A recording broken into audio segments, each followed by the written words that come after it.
Empreendedorismo na esquerda cultural.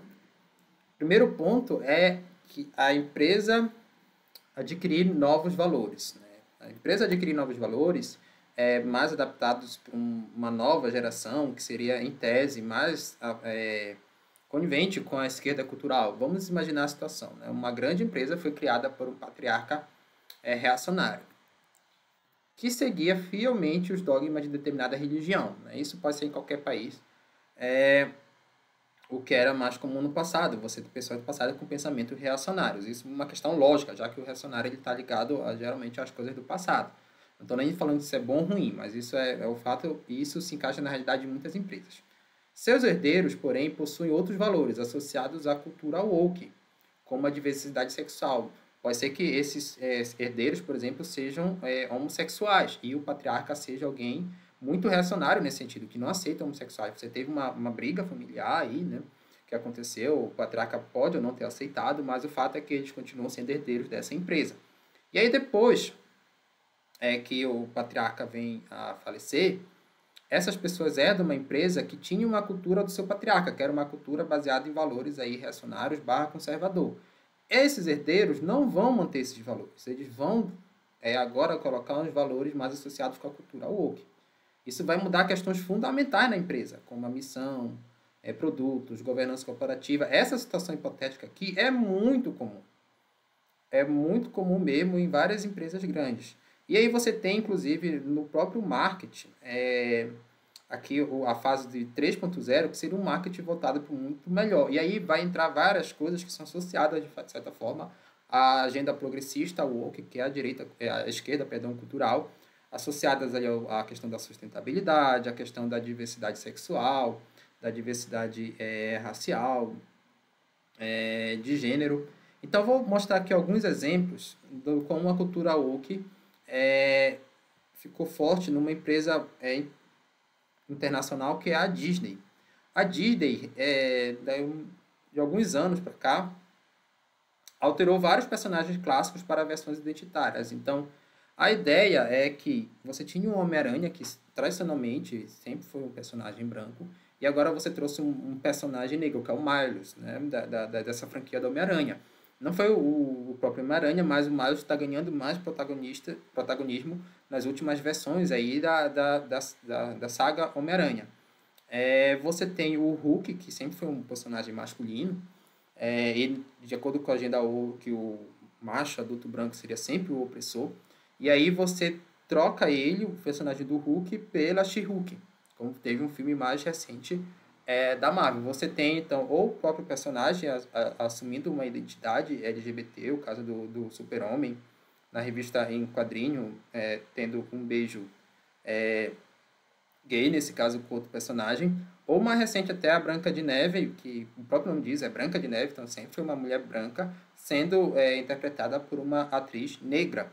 A ideia, pessoal, é o seguinte, não é simplesmente criar personagens que sejam negros, mulheres ou LGBT. Isso sempre existiu no passado. Você tem, por exemplo, um herói negro que sempre fez sucesso, foi o Super Choque. Outro é o próprio Pantera Negra. Ele já existe há muito tempo na história de quadrinho. O que a Agenda Woke faz é o seguinte, você já tem um personagem que é branco, que seria, na visão dos Wokes, pertencente à classe dominante, um macho branco, hétero, e você troca esse personagem, você desconstrói esse personagem, esse é um termo muito utilizado na agenda woke, por outro personagem. A ideia política que se quer passar aqui é de pessoas ligadas às causas identitárias, que são essas identidades dessas minorias sociais, ocupando espaços de poder. Né? Mais ou menos a analogia que acontece numa empresa. Você substitui um patriarca reacionário, que seria da classe opressora, por alguém ligado a algum grupo minoritário, né? De diversidade sexual, de gênero, de etnia, enfim, tá? Isso você transparece muito claro nos filmes da Disney, tá? Que, de fato, foi justamente com essa mudança quando pessoas com uma mentalidade mais woke, não necessariamente que pertencem a essas minorias, né? Você pode ter uma pessoa de pele branca, e até heterossexual, e homem, mas que pensa conforme a cultura woke. Propondo essa mudança no próprio roteiro dos filmes da Disney. Isso é bem interessante, tá? A cultura woke chegou nos gamers também, né? Eu não conheço muito gamers, mas eu sei que muitos dos meus alunos são dessa geração que é acostumada a jogar os gamers, e teve um caso recente desse gamer aqui, Assassin's Creed Shadows. A escolha polêmica de um protagonista negro no Japão feudal. Então, no Japão feudal teve a história de uma pessoa negra que foi para lá, que não era um samurai, né? Foi uma pessoa lá que chegou aí lá, mas, se não me engano, ele trabalhou como escravo. Só que mudaram todo o roteiro para que ele virasse o protagonista dessa série, para que você tivesse um negro lá no Japão feudal, né? A ideia de você fazer com que as minorias sociais ocupem sempre vários protagonistas de vários jogos. Isso não aconteceu só nesse jogo, em vários outros jogos apareceram. Então, você vê uma mudança no pensamento empresarial de grandes empresas se alinhando ao chamada cultura woke, que seria a esquerda cultural. Grandes grupos de investimentos e investidores anjo podem possuir valores associados a causas identitárias. Tá? Essas empresas aqui, entre outras, que adotaram a agenda woke, a agenda também do meio ambiente chamada de ESG, que é Environment, Social and Governance, por que a agenda ambiental entra na questão woke? Porque, em tese, o meio ambiente você está preservando para gerações futuras. É o conceito de desenvolvimento sustentável, né? Garantir aquele que satisfaz necessidades atuais sem comprometer as gerações futuras. Então, está pensando nas gerações futuras. E as gerações futuras também seriam uma minoria social, porque, em tese, seriam oprimidas pelas coisas que nós estamos fazendo hoje no presente, pelo mundo que a gente vai deixar para elas. Então, elas precisariam ter maior representatividade. Essa empresa aqui, que é a BlackRock, na verdade é um fundo de investimento, é o maior fundo de investimento do mundo, né? O maior gestor, então, é o que tem mais dinheiro no mundo dos fundos de investimento. Ele é totalmente a favor dessas causas identitárias, né? Da chamada agenda woke. Então, ele vai investir pesado em empresas que apoiam políticas de diversidade, que apoiam a questão ambiental. Tem também o George Soros, que é um grande investidor, um dos maiores investidores do mundo. Esse cara tem uma história bem interessante, que ele literalmente quebrou a Inglaterra nos anos 90 com umas jogadas de trade, cambiagem na Bolsa de Valores inglesa. Então, quem quiser dar uma pesquisada, é bem interessante como ele jogou contra a Libra Inglaterra, e ele fez operações de mercado que fez com que a Inglaterra colapsasse. E hoje ele tem um fundo de investimento que é o Open Society. Esse fundo de investimento também segue muito as políticas da BlackRock, só investe em empresas que seguem as causas identitárias, que seguem a agenda ESG. Então, para conseguir um financiamento, você que, por exemplo, começa a empreender, as empresas precisam se adequar a uma série de padrões estabelecidos pelo mercado.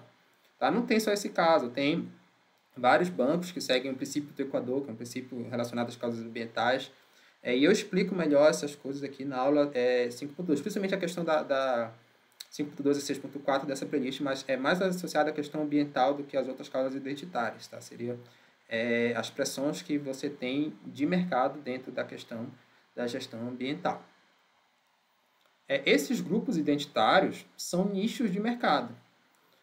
Por exemplo, população LGBT, QIA+, e apoiadores e veganos estão crescendo, tá? Se você pegar gráficos das últimas décadas, e possuem renda acima da média. Também, estatisticamente, estatística de vários países, inclusive do Brasil, as pessoas que se declaram LGBT, QIA+, têm uma renda maior do que a média nacional. Então, isso com certeza é uma oportunidade de mercado, né? Então, uma tendência de mercado. E, claro, você pode ter o discurso de vou melhorar, procurar um mundo mais justo através do empreendedorismo, mas você também, como empreendedorismo, você quer ganhar dinheiro. E, de fato, você pode estar vendo isso como uma oportunidade, né? Porque vai, por exemplo, para além de buscar uma justiça social ou algo parecido. Clientes que possuem uma causa tendem a ser mais fiéis e influenciadores. O exemplo que eu gosto de dar é da Lisa Simpson. Geralmente, essa pessoa mais jovem, ela é muito mais, e que tem uma causa, né, que é uma militante de uma causa ou de um partido, ela tem muito mais capacidade de influenciar outras pessoas do que pessoas que não têm uma causa.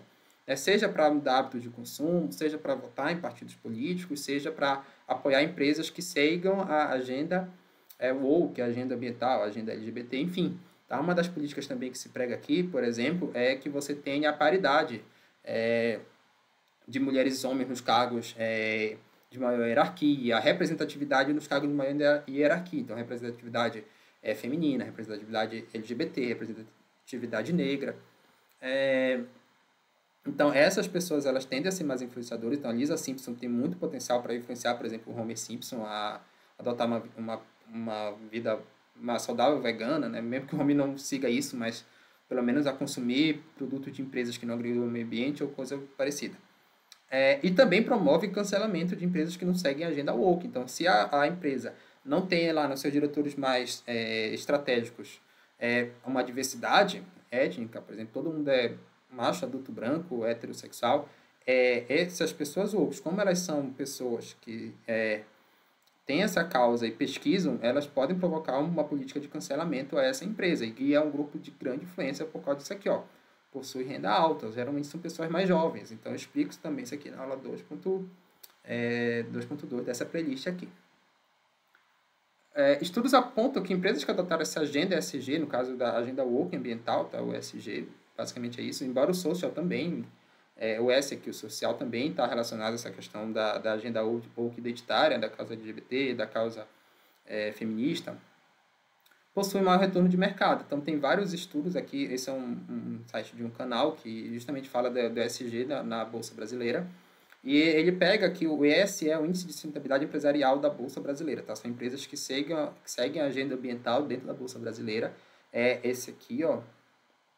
E esse outro aqui é o Ibovespa, que é o índice padrão da Bolsa Brasileira. O que é que esse gráfico mostra? Que, historicamente, empresas que seguem a cartilha ambiental possuem maior retorno de mercado. Então, a ideia é que o empreendedorismo ambiental, ele não só traz um mundo melhor na visão da esquerda cultural, como também traz maior retorno de mercado. E aqui tem uma aula que eu explico isso daí.